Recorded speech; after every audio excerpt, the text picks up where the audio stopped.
Across the planet, humans have adapted to the wildest, harshest, and most unbelievable environments.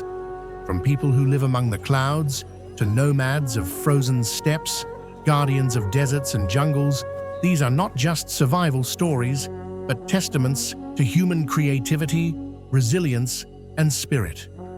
Today, we journey to 10 extraordinary communities, each with their own unreal way of living.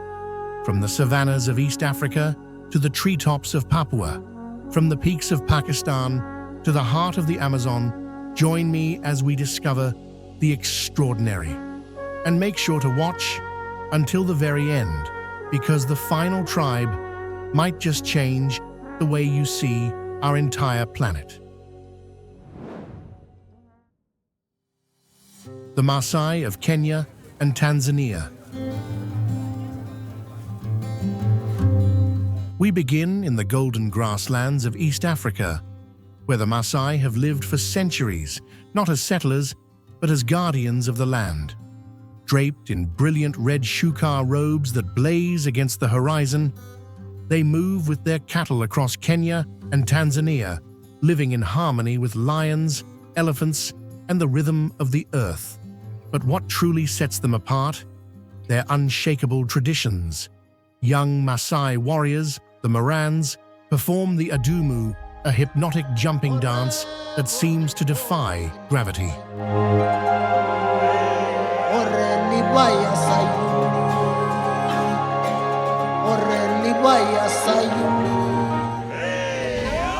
With no instruments, only voices and the pulse of their feet, they leap higher and higher, a display of strength, unity, and pride.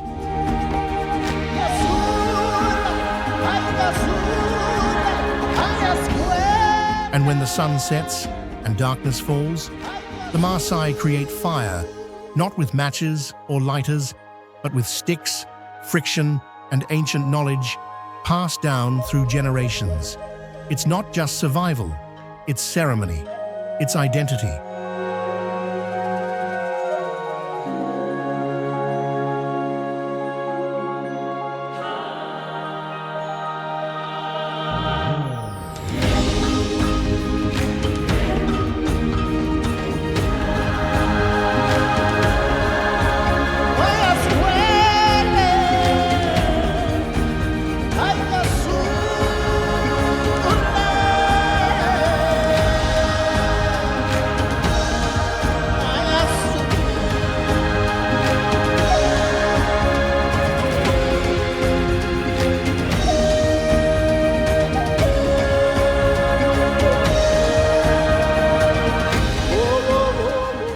Himba of Namibia. From the savannas, we journey southwest to the vast, sun-scorched deserts of Namibia, where the Himba people have turned one of the harshest environments on Earth into a canvas of beauty. The Himba women are living sculptures. Every morning, they coat their skin and hair in a mixture of red ochre, butter, and herbs, ochres that glows like fire in the sunlight. It's not vanity, it's protection from the brutal sun, a symbol of the earth itself, and a tradition that connects them to their ancestors.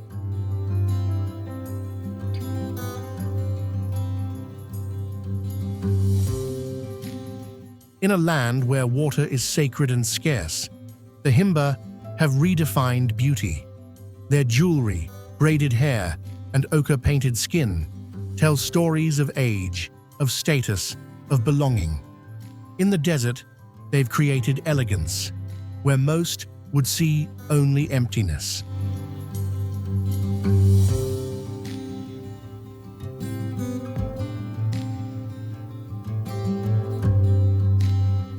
The Korowai of Papua, Indonesia. Now, imagine looking up into the dense rainforest canopy of Papua, Indonesia, and seeing entire homes perched 100 feet above the jungle floor.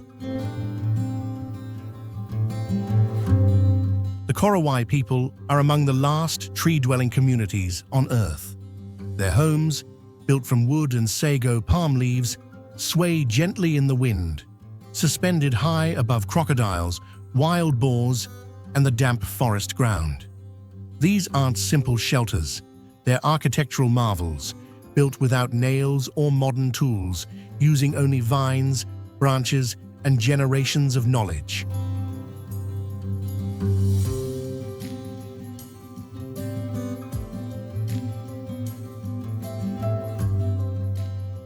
Why live so high? Safety from flooding, protection from wildlife, and perhaps a perspective most of us will never experience, living where the earth meets the sky, where the canopy breathes and the jungle below hums with life. Up here, the Korowai are not just surviving, they are floating between worlds.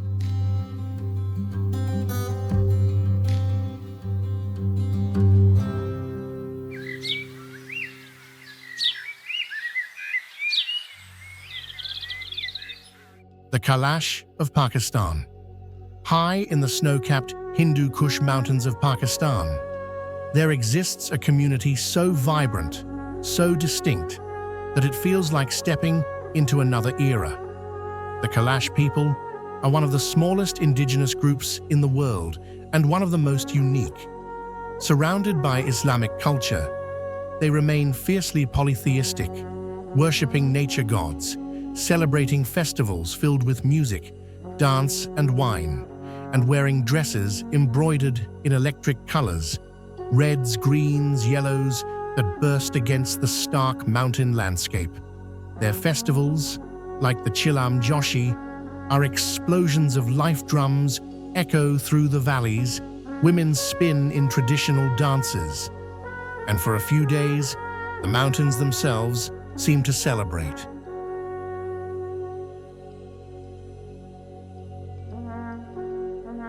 The Kalash are proof that even in the most isolated corners of the world, culture can thrive, untouched and unapologetic.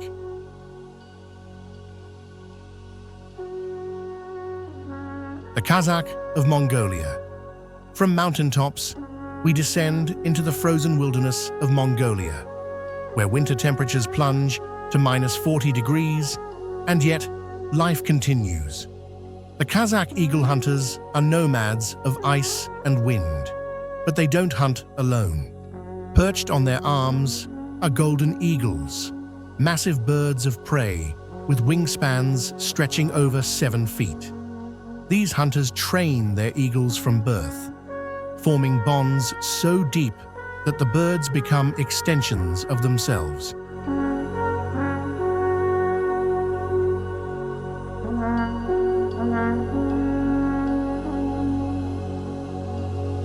Together, they ride across the steppes on horseback, scanning the frozen plains for foxes and hares. When the eagle spots prey, it dives a blur of talons and feathers, and the hunt is over in seconds. This isn't sport. It's tradition. It's survival. And it's a partnership between human and wild that has endured for over 2,000 years.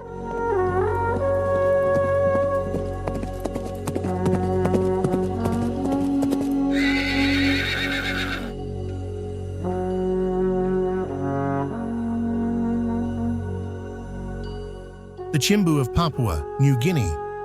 Deep in the highlands of Papua New Guinea, the Chimbu people perform a ritual so visually striking, it feels otherworldly. They call themselves the skeleton dancers. Using white clay, ash, and natural dyes, they paint their bodies to look like walking skeletons' ribs, spines, skulls, all rendered in haunting detail. Then, they dance. These performances aren't entertainment. They're spiritual transformations. The Chimbu believe that through dance and paint, they can channel ancestors, communicate with spirits, and protect their communities from harm. When you see a skeleton dancer move, you're not watching a person. You're watching the dead and the living blur together.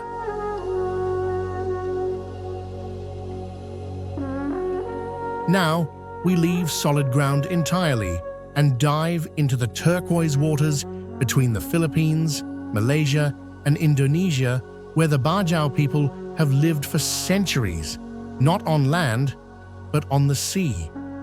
The Bajau are called sea gypsies, but that name doesn't capture what they truly are, the most adapted sea-dwelling people on Earth.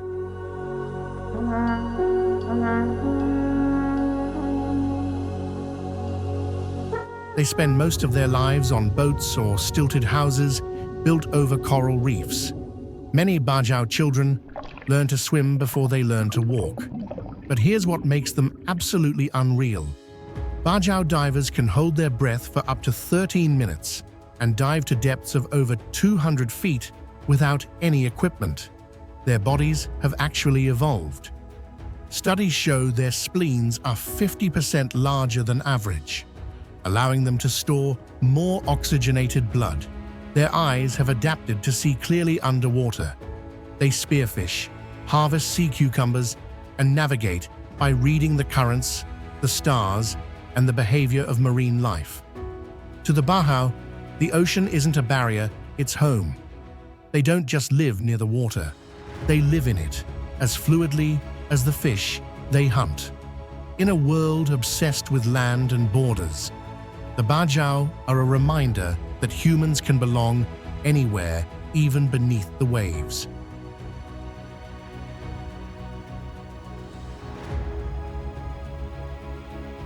Yogyakarta culture and Kulon Progo dance, Indonesia. We shift now to the island of Java, Indonesia, where ancient courts and mystical traditions still pulse beneath the surface of modern life. In Yogyakarta, culture is alive. Batik patterns are drawn with wax and dye, each design a language of symbols. Gamelan orchestras fill the air with hypnotic, metallic rhythms.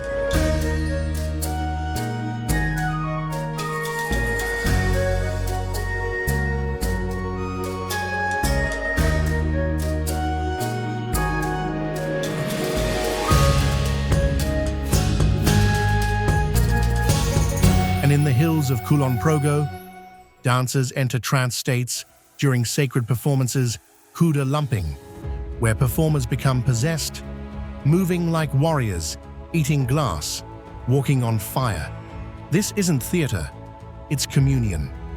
The dancers believe they're channeled by spirits, and the audience watches in awe as human and divine collide. Java is a place where the past doesn't fade, it dances.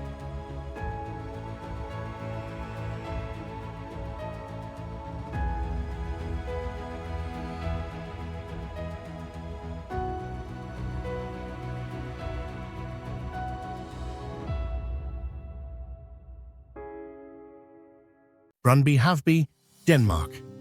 And now, something completely unexpected. We travel to Denmark, where a surreal modern tribe has built a community that looks like it was designed by artists or aliens. Brøndby, Haveby is a circular garden city just outside Copenhagen. From the ground, it looks like ordinary cottages and gardens. But from the sky, it's a perfect mandala, 360 homes arranged in concentric circles, each with its own vibrant garden plot.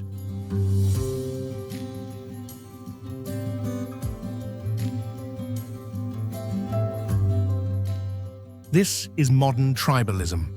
People living together, growing food, sharing space, and creating beauty.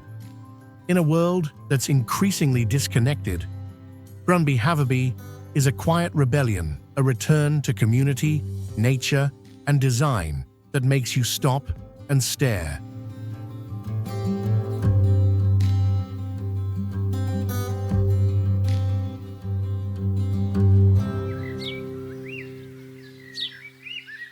The Hadzabe of Tanzania. The Hadzabe are one of the last true hunter-gatherer tribes on Earth. They don't plant crops. They don't raise livestock. They hunt with handmade bows, forage for tubers and honey, and move with the seasons, following the animals and the rains. Every morning, Hadzabe men venture into the bush, tracking antelope, birds, and baboons with a skill that seems almost supernatural.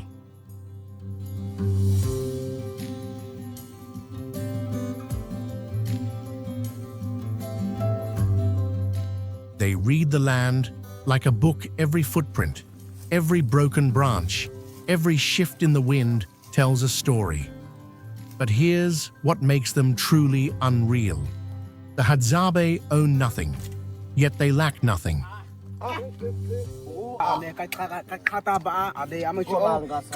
They live without money, without borders, without the weight of modern life.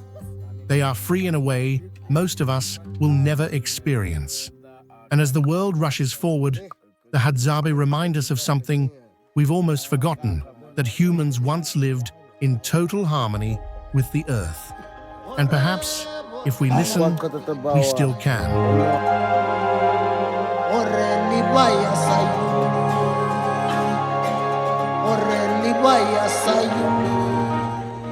From the fire starters of the Maasai to the free-spirited hunters of the Hadzabe, these 10 communities prove that there is no single way to be human.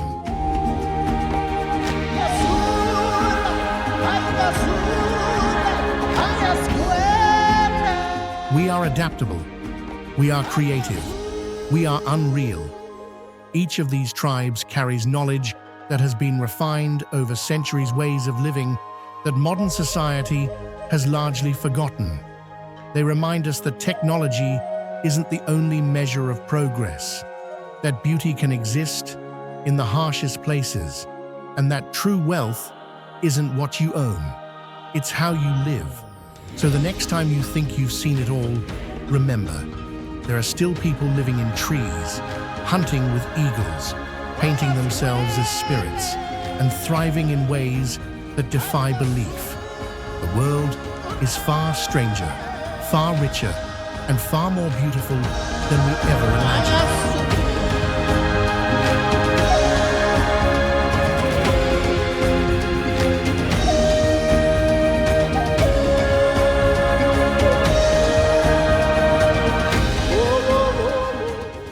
If this journey moved you, hit that like button, subscribe, and let me know in the comments which tribe surprised you the most. Until next time, keep exploring the unreal.